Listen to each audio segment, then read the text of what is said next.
noite. Boa noite, igreja. Boa noite a todos que nos visitam nessa noite cheia. Que alegria ter tanta gente aqui. Boa noite a você que nos assiste em casa, em qualquer era, em qualquer tempo. Não sei quando você está assistindo. Se é Natal de 2050, não sei. Boa noite. Que a graça e a paz do nosso Senhor Jesus Cristo seja sobre nós nessa noite. Que alegria, que noite bendita, que felicidade ouvir tantas vozes louvando ao nosso Senhor. Que alegria. Eu quero começar orando em agradecimento a essa equipe que voluntariamente se prepara por muito tempo para que a gente tenha esse deleite na noite de hoje. Vamos orar? Senhor, soberano Deus, obrigado. Muito obrigado por nos dar a voz, a capacidade de nos comunicarmos. Muito obrigado, Senhor, porque a alguns o Senhor deu a habilidade de cantar. E muito obrigado, mais ainda, porque dentre esses o Senhor deu a capacidade de louvar. E o que vimos nessa noite foi um louvor ao Senhor. Muito obrigado, Senhor, por usar essas vozes para nos remeter aos céus. Certamente, em algum momento no futuro, estaremos diante do Senhor, rendendo louvores como estes. Muito obrigado por esse momento, muito obrigado por toda a dedicação desse coral. Muito obrigado, Deus, porque o Senhor já falou muito a nós através dessas músicas. Muito obrigado por essa noite em especial e pelo Natal, que logo chega. Obrigado, Senhor. Amém.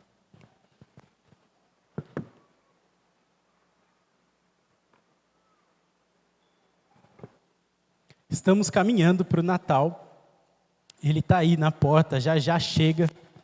E aqui na igreja estamos refletindo numa série de mensagens. Se você já nos visita há algum tempo, já deve saber, se não é a sua primeira vez aqui, mas se é a sua primeira vez, eu tenho que te dizer, estamos numa série de mensagens chamada Deus Conosco. Essa é a terceira parte dessa série, e nessa terceira mensagem, e ainda depois de ouvir tantos louvores, eu quero refletir com vocês em uma música, em um cântico, a letra de uma música. Já que estamos nesse clima de cantata, eu vim até nas cores do coral, eu quero refletir na música, numa música específica. Não se preocupe, eu não vou cantar, porque senão estragaria tudo que já ouvimos aqui, definitivamente arruinaria, então eu não vou cantar, mas eu quero ler com vocês, meditar nesse texto tão precioso, um cântico lá do primeiro século. Não sabemos exatamente quando foi escrito, por quem foi escrito, ou qual era a melodia, qual era o tom e todas as coisas mais que formam uma música. A gente não sabe nada, nem mesmo onde era cantado. Mas sabemos que foi produzido aí pelo tipo de letra e conteúdo da letra que foi produzido por volta entre do anos 30 e 60 depois de Cristo. Um cântico antigo que nós temos o privilégio de tê-lo imortalizado, perpetuado através da pena do apóstolo Paulo. O apóstolo Paulo escreveu esse belíssimo cântico que fala tanto do nosso Deus conosco. Isso está lá em Filipenses. Então, se você tem sua Bíblia, se você tem seu celular, acenda seu celular, abra sua Bíblia em Filipenses, nós vamos ao capítulo 2. E essa terceira etapa dessa série de mensagens complementa o que já começamos a ouvir com o pastor Jay sobre as profecias que anunciavam, vários escritos bíblicos que anunciavam a vinda do Messias, nosso Senhor Jesus Cristo, e como ele cumpriu tudo isso que era prometido a ser cumprido nele. Seguimos então na semana passada com o pastor Justin, refletindo sobre a divindade de Jesus. Esse homem real, historicamente real, veio ao mundo. Ele também é inquestionavelmente Deus. Se você tem dúvidas sobre isso, volte lá na segunda mensagem no YouTube, procure lá e não saia dessa semana com essa dúvida. Jesus é Deus, isso vimos, Deus encarnado que veio a esse mundo caído.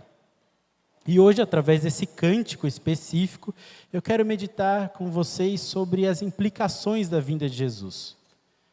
Como ele veio, por que ele veio, de que forma ele, sendo Deus, se fez homem, como que ele viveu no mundo caído sem deixar de ser santo. Existem coisas que se anulam ou não. Bom, assunto bem denso, teologicamente denso, mas que é um dos mais ricos, mais belos, um dos assuntos mais importantes, eu diria, da existência, não só da Bíblia, mas da existência humana.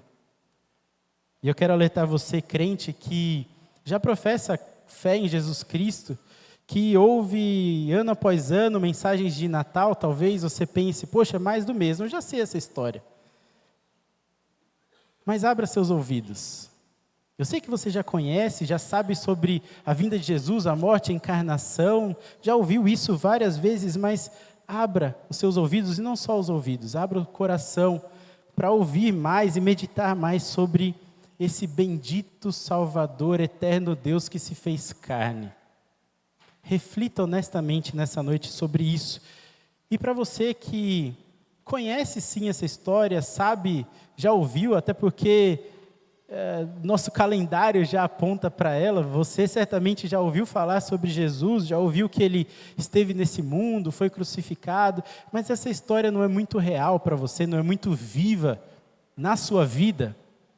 Aí eu peço que você realmente esteja disposto a meditar, a ouvir sobre essa obra magnífica de Jesus, o nascimento de Jesus. Bem, Filipenses, nós vamos mergulhar um trechinho do capítulo 2, mas eu tenho que falar um pouquinho da carta de Filipenses para você, antes da gente entrar nos versos específicos. Essa carta de Filipenses, escrita pelo apóstolo Paulo, como eu disse, uma carta alegre, de muita, muita alegria, é assim que ela é classificada, a carta alegre, e não é por menos, encontramos nela vários termos: alegrem-se, alegrai-vos, alegre-me, alegria, congratulai-vos, dependendo da sua versão, regozijem-se. São várias e várias vezes que Paulo escreve isso. Na verdade, são 16 vezes ao longo de uma carta de 4 capítulos. Isso, meus irmãos, é muita coisa. Ele fala muito sobre alegria, mas ele não fala só de alegria. E é isso que eu quero falar com vocês. Ele fala, e ele estava, sim, de fato, muito alegre, extremamente alegre, mesmo preso. Ele estava preso em Roma, mas ele esbanja alegria porque está recebendo desses irmãos de Filipos, dessa igreja de Filipos, um donativo. Um tal de Epafrodito, um cidadão com nome bem estranho, viajou 1.200 quilômetros a pé, levando uma bolsinha de dinheiro. Imagino que ele escondia no meio das roupas ali. 1.200 quilômetros, é como daqui lá no Chuí, extremo sul do Brasil.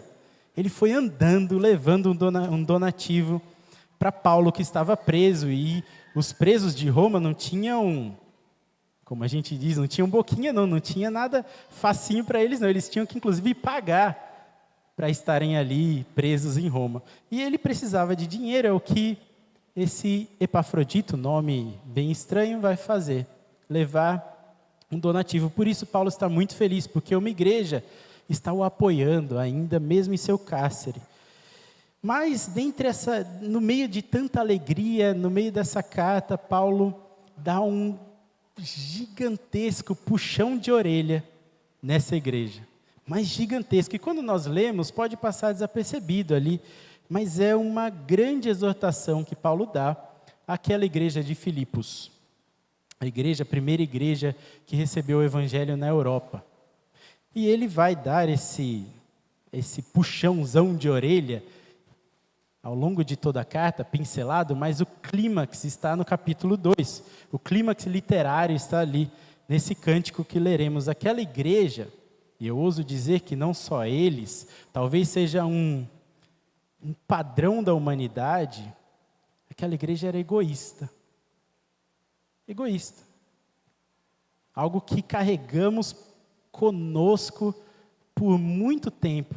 Pensar em nós em vez de pensar nos outros. Mas espera aí, eu acabei de falar que um tal de Epafrodito andou 1.200 quilômetros para levar dinheiro. Você está dizendo que a igreja era egoísta? Sim, é isso que está lá na carta. Por mais estranho que pareça, aquelas pessoas, em nada diferente de nós, estavam sendo extremamente generosas, mas eram egoístas. Aquelas pessoas estavam ofertando, talvez como fazemos, preparando cestas de Natal, abençoando pessoas aqui e acolá, mas, por muitas vezes, pensando em si mesmos. Quando algo era necessário que houvesse uma diminuição de mim, quando eu precisava me humilhar para fazer alguma coisa, quando era necessário esvaziar-se para abençoar o outro, aí não. Aí deixa que os tais dos epafroditos da vida fazem esse trabalho mais duro. Eu estou aqui, eu realmente sou generoso, mas me diminuir pelo outro, acho que não. E é isso que a carta vai, ao longo de várias passagens, exortar. E Paulo usa exemplos de vida para exortar aquela igreja. Usa o exemplo dele mesmo, como apóstolo que estava preso, usa o exemplo de Timóteo, usa o exemplo de Epafrodito, conta sobre ele, mas o maior dos exemplos que ele usa é o de Cristo Jesus, no qual vamos nos ater agora. Filipenses capítulo 2, dos versos 3 até o verso 11. Filipenses capítulo 2, versos 3 a 11. Eu vou ler aqui na revisão, agora de novembro de 2023, da nova versão internacional, da NVI. Talvez você não tenha a sua Bíblia impressa nessa versão, ela está disponível só no aplicativo por enquanto, mas vai aparecer no telão. É uma revisão que trouxe bastante clareza para esse texto, por isso eu decidi usá-la. É NVI, mas com a revisão de 2023. Verso 3, Filipenses 2, verso 3, a palavra do Senhor diz assim: nada façam por ambição egoísta ou por vaidade, mas humildemente considerem os outros superiores a vocês mesmos, cuidando cada um não somente dos seus próprios interesses, mas também dos interesses dos outros. Seja o seu modo de pensar de vocês o mesmo de Cristo Jesus. Percebe que já tem aqui um puxãozinho de orelha? Olha, vocês estão fazendo coisas por ambição egoísta e vaidade. Não façam isso, não vivam assim. Considerem os outros superiores a vocês mesmos. E aí, Paulo vai escrever, eternizar esse cântico que começa no verso 6, um cântico daquela época, como exemplo de Jesus Cristo. Então, o verso 5, e aí lemos do 6 em diante: seja o modo de pensar de vocês o mesmo de Cristo Jesus, que, apesar de ser Deus, não considerou que a sua igualdade com Deus era algo que ele deveria ser usado como vantagem. Antes, esvaziou-se a si mesmo, assumindo forma de servo, tornando-se semelhante aos homens.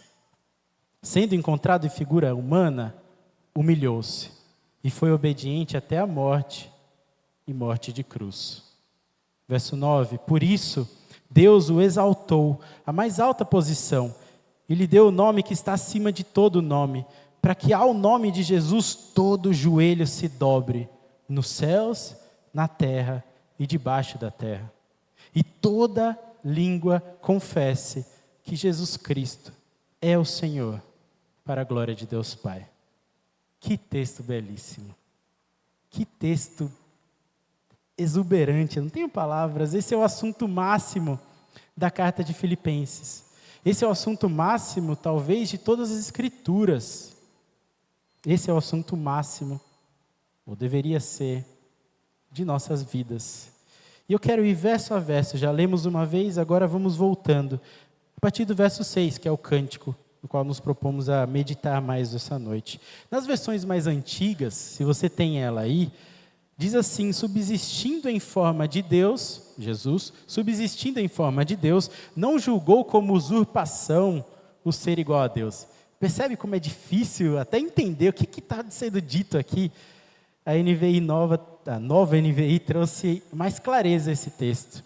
não ousou como usurpação ser igual a Deus. O que é isso?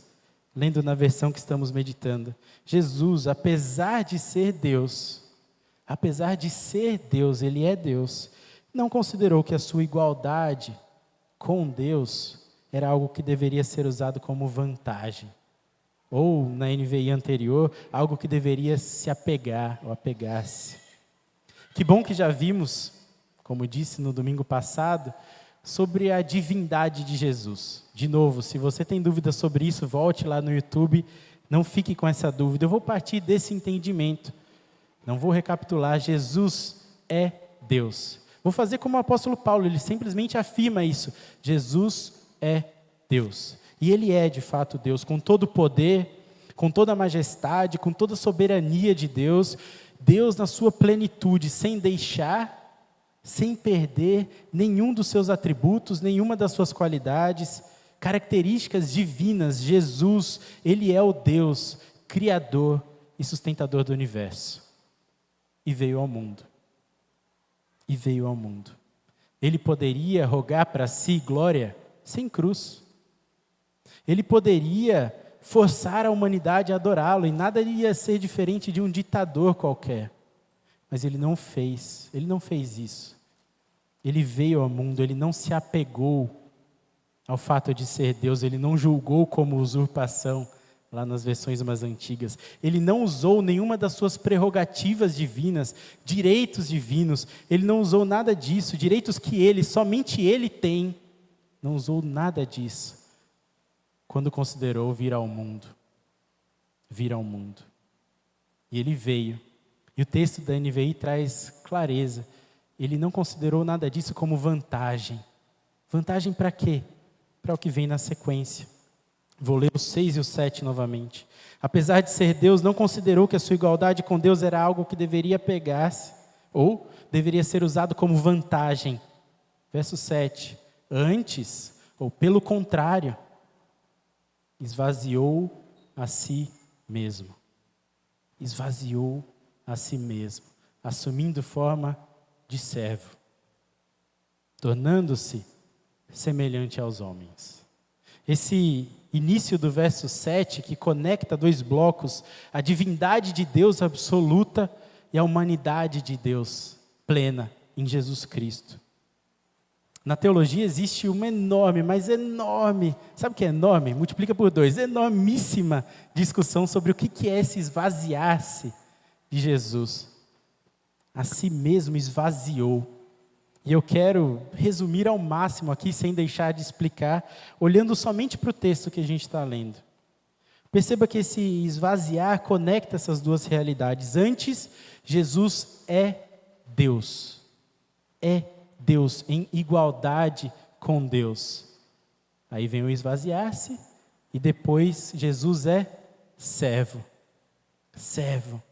Em semelhança com homens, assumindo forma de servo. Em pouquíssimas palavras, isso é o esvaziar-se de Jesus. Deus, um ser totalmente outro, como diria o teólogo Calbart, totalmente outro, totalmente distinto. Deus totalmente elevado, supremo, veio a ser servo. Isso sem deixar de ser Deus. Esvaziar-se é isso. Parece simples, né? Mas não é. Nada simples. Servo, meus queridos, servo é uma palavra muito bonitinha. Muito bonitinha. No original lá, doulos, é literalmente escravo. Escravo. O problema é que escravo é uma palavra feia. Enquanto servo é bonitinha, escravo é feinha. Como traduzir então? Mas não pense em escravatura ou nos escravos em senzalas, em navios negreiros, sendo açoitados. Não é esse tipo de escravidão. A escravidão dos tempos bíblicos, ela era por dívida. Dívida. Alguém contraindo uma dívida que não conseguia pagar, então se entrega como escravo desse outro, desse que emprestou ou que ele deve, entrega-se como escravo voluntariamente para trabalhar pela dívida. Essa é a escravidão, esse é o tom, ou o significado original dessa palavra que nós vemos como servo. De maneira bem simplista é isso. Nos tempos modernos, eu não sei se isso é coisa de filme ou acontece mesmo, mas é como se eu fosse no restaurante, chega lá, come, quando vê, cadê a carteira? Esqueci. E agora? Vai para a cozinha lavar a louça. Você tem uma dívida, você tem que trabalhar para pagar a dívida. Não sei se isso acontece, né? Mas já vi em filme, né? Bem, de maneira bem simplista é isso. Alguém que tem uma dívida e se entrega para trabalhar por essa dívida. Agora eu pergunto, que dívida é essa que Deus, o Deus eterno, soberano, que dívida é essa que Deus tem conosco ou com alguém para que tenha que vir a esse mundo caído e fosse preciso entregar-se como escravo? Que dívida é essa? Deus deve a quem? E se você pensou Satanás, errou feio. Deus não deve nada a Satanás, absolutamente nada. A um anjo seu que é caído, ele é só uma das suas criaturas. A Bíblia não conta história de Star Wars, trevas versus Jedi, etc. Nada disso, não tem ninguém em pé de igualdade com Deus, brigando com Ele, que Ele esteja devendo. Isso é soberania, não há nada acima de Deus, nada, Ele é soberano sobre tudo. Não tem a quem prestar contas. Muito menos dever. Ora, se Ele não precisa nem prestar contas a ninguém, quem dirá dever? E Jesus veio a esse mundo para servir. Servir a quem? A mim e a você. Olha que... E aí a pergunta fica ainda mais difícil. Que dívida é essa que o Senhor do universo tem com você? Para que venha te servir. E se você não é um adepto daquela maldita teologia da prosperidade, espero que não seja, a sua resposta tem que ser nenhuma. O Senhor do universo não tem nenhuma dívida comigo, nenhuma, absolutamente nenhuma. Ele não me deve nada.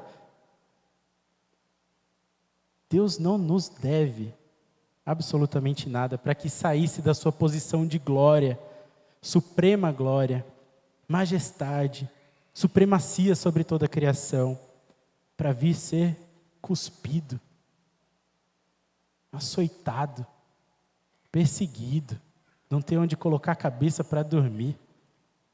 Jesus Cristo, o nosso Senhor, voluntariamente desceu a esse mundo de miséria para partilhar da mesa com pecadores imundos.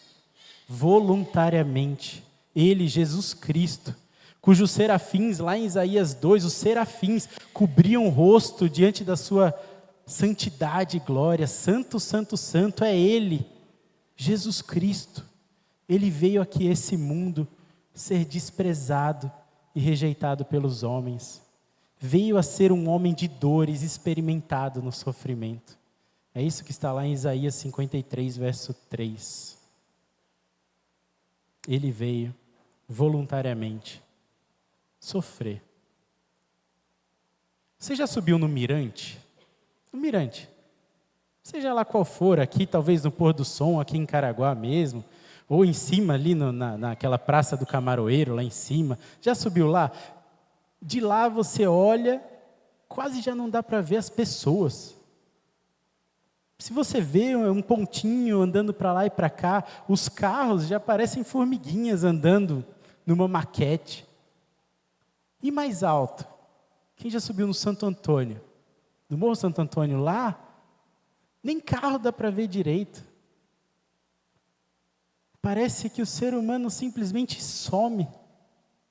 Nem tem algum sentido. Se fica lá em cima muito tempo, parece que não tem humanos lá embaixo. E mais alto ainda, quem já teve a oportunidade de subir na serra, aqui tem alguns amigos do trabalho, que de lá de cima você vê Caraguá pequenininha, linda, porém pequenininha. Ou mais acima, talvez, num avião. Os prédios, os mais altos prédios, parecem como palitinhos fincados na terra. E mais alto ainda, fora da terra, na órbita, no espaço.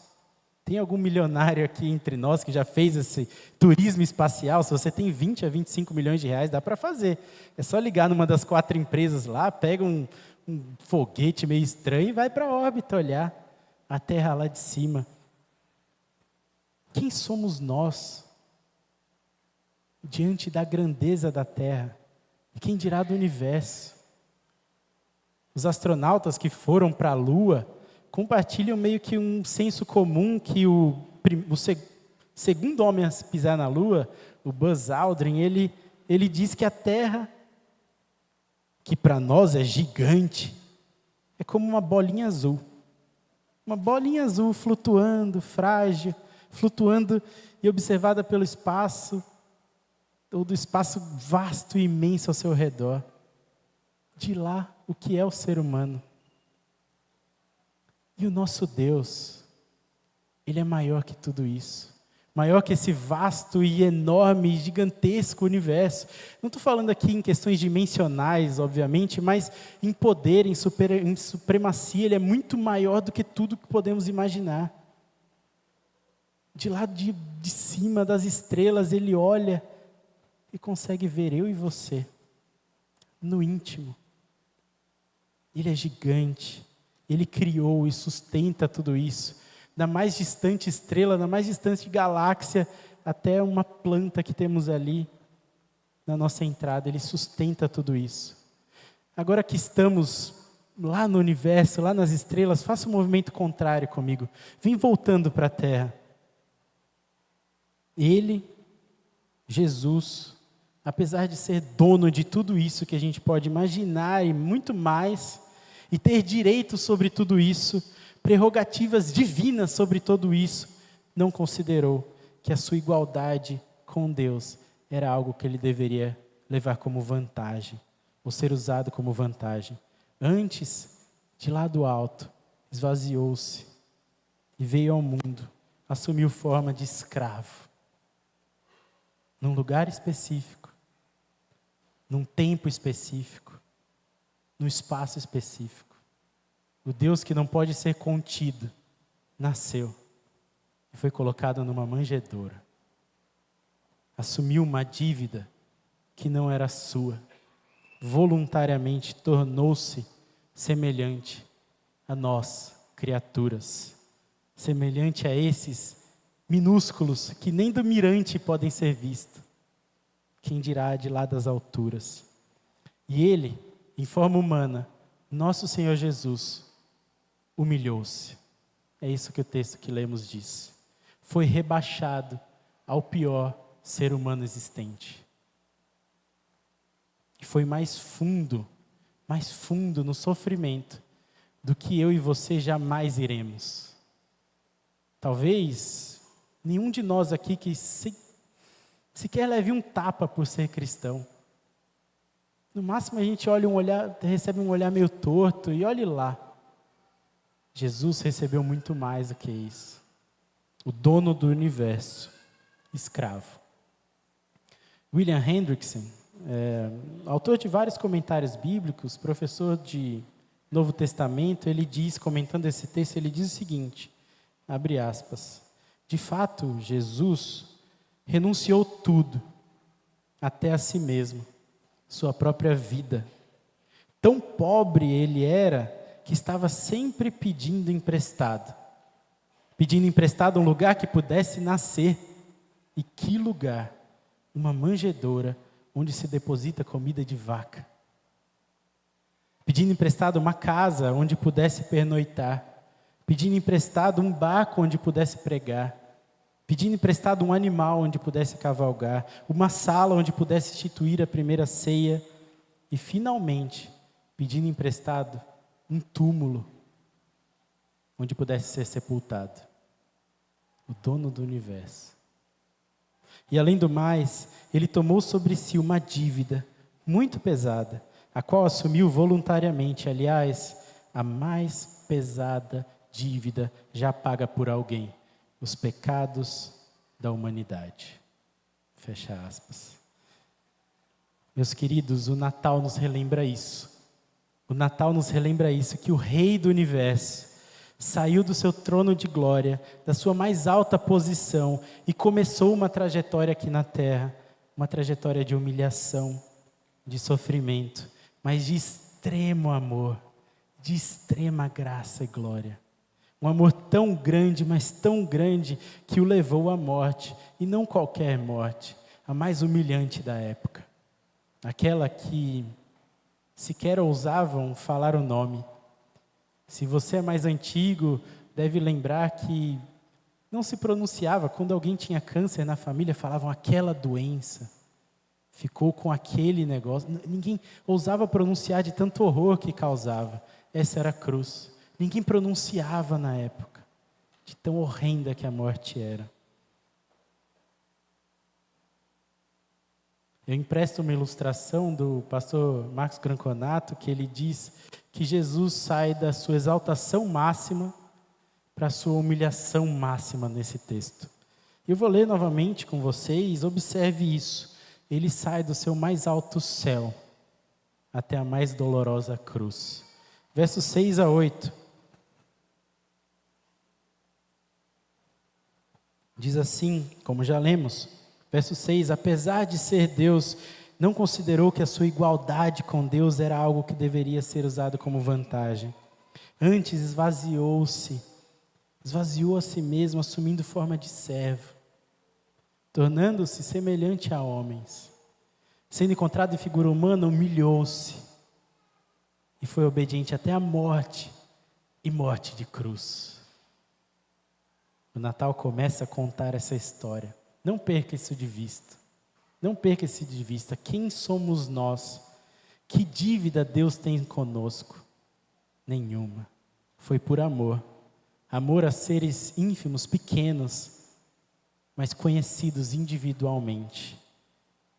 Sujos, pecaminosos. Nós que não merecíamos nada a não ser uma separação eterna do nosso Deus, porque pecamos. Temos acumulado pecados ao longo da nossa vida. A humanidade tem desprezado a Deus. Seria justo que Ele simplesmente se apartasse de nós. Mas Ele, em um movimento de amor magnífico, veio nos buscar. Veio nos resgatar. O Natal é sobre isso. Um Deus que não abandona seu povo. Um Deus que é conosco. Que ama a ponto de humilhar-se por mim e por você. Sim, você. Um amor absoluto, incompreensível. William Barclay diz que esse texto, outro teólogo, William Barclay, diz que esse texto escrito por Paulo é a passagem mais importante e mais emocionante que Paulo já escreveu sobre Jesus. E eu tenho que concordar. Que texto magnífico. E lembra o contexto? Aquela igreja estava só sendo egoísta. Uma igreja que tinha pessoas que estavam agindo para seu benefício, buscando suas próprias coisas, suas causas próprias, não considerando o interesse dos outros. E ele usa e olha para esse exemplo máximo de Jesus, que tinha tudo para considerar suas próprias causas, tinha todo o direito para isso. E não faz. Se lembrarmos lá da queda, do relato do primeiro pecado, lá em Gênesis 3, nós vemos Adão e Eva comendo de um fruto, porque enganados pela serpente, acreditam que teriam todo o discernimento e seriam como Deus. É isso que a serpente diz a eles. Homem e mulher, lá no começo, enquanto viviam em uma abundância tremenda, nada lhes faltava, homem e mulher buscaram privilégios para si, para serem como Deus. E a história de Jesus é Jesus deixando seus privilégios para ser como homem e não para benefício próprio. E vem os versos 9 a 11. O texto continua dizendo, verso 9: Por isso, por essa humilhação máxima de Jesus, por isso, Deus o exaltou à mais alta posição. E lhe deu o nome que está acima de todo nome, para que ao nome de Jesus todo joelho se dobre nos céus, na terra e debaixo da terra. E toda língua, toda voz confesse que Jesus Cristo é Senhor, para a glória de Deus Pai. Embora esse trechinho tenha verdades muito profundas e importantes, eu vou reservá-las para uma outra meditação, uma outra reflexão. Eu quero extrair daqui uma única exortação. Note que é para o tempo presente, o tempo que se chama hoje, que Deus fez tudo isso, para que toda língua confesse e todo joelho se dobre. Presente, hoje. Presenteie a si mesmo no Natal com isso. Dobre seus joelhos. Confesse, Senhor, Jesus Cristo como Senhor. Viva Jesus no presente, hoje, agora. Perceba os tempos verbais do que lemos. Deus exaltou passado, para que ao nome de Jesus todo o joelho se dobre, agora, presente. Não para que um dia, no futuro, quem sabe der tempo, ou quando Jesus voltar. Não, para que já, hoje, todo o joelho se dobre, toda língua confesse. Nós sabemos que sim, no momento futuro, Jesus voltará e essas verdades serão absolutas. Todo joelho se dobrará. Outros vários textos dizem sobre isso, falam sobre isso, no momento futuro, mas já pode ser experimentado hoje. Não espere outra oportunidade, não espere por outro momento, não espere para ter as suas pernas quebradas, para daí então você dobrar seus joelhos. Não espere, adore-o hoje, ame-o agora. Ele te amou lá no passado, continua te amando, há muito tempo te ama. Responda a esse amor, a esse esvaziar-se de Jesus. Não desperdice mais o Natal com futilidades, com egoísmo. Viva a esperança viva hoje, já. Jesus Cristo que nasceu para ser o nosso Redentor. Enquanto eu chamo a equipe de louvor para encerrarmos esse culto maravilhoso, cheio de canções benditas, eu quero ler o Salmo 95 com vocês. Abre lá sua Bíblia, acende seu celular, Salmo 95, eu quero ler dos versos 1 até a primeira parte do verso 7. Diante de tudo que nós meditamos hoje, diante de quem Jesus Cristo é, sua vida e seu sacrifício, diante dessas verdades, tenha elas em mente, esse salmo passa a ser um convite à adoração, um belíssimo convite essa noite. Enquanto lemos, medite sobre tudo que Jesus Cristo fez, quem Jesus é, medite no tamanho do amor de Jesus Cristo, desde antes da criação, passando por seu nascimento, sua encarnação, até a sua morte de cruz e até o seu bendito retorno no futuro. Medite nessas coisas e continue adorando ao Senhor. Use esse momento para isso. Ore. Você pode vir aqui à frente orar. Teremos homens e mulheres que querem orar com você, por você. Ore nesse momento. O altar também estará aberto para as nossas ofertas, dízimos e ofertas. Se você veio preparado para isso, assim faça, mas faça como adoração ao Senhor. E tome esse momento para responder a tudo que você ouviu e leu. Encerramos essa noite com a leitura desse salmo, Salmo 95. A palavra do nosso Senhor diz assim: venham, cantemos ao Senhor com alegria, aclamemos a rocha da nossa salvação. Vamos à presença dEle com ações de graças, vamos aclamá-lo com cânticos de louvor, pois o Senhor é grande Deus, o grande Rei acima de todos os deuses. Nas suas mãos estão as profundezas da terra, os cumes dos montes lhe pertencem, dele é o mar, pois ele o fez. As suas mãos formaram a terra seca. Venham, adoremos prostrados, ajoelhemos diante do Senhor, o nosso Criador, pois Ele é o nosso Deus e nós somos povo do seu pastoreio, rebanho que Ele conduz. Até aqui, venham, adorem ao Senhor, o dono do universo que se fez carne, que nasceu e que viveu nessa terra uma vida de dores por você, para carregar sobre si, naquela cruz, os seus pecados. Ele veio para nos resgatar, nós que somos povo do seu pastoreio. Venham, adoremos ao Senhor.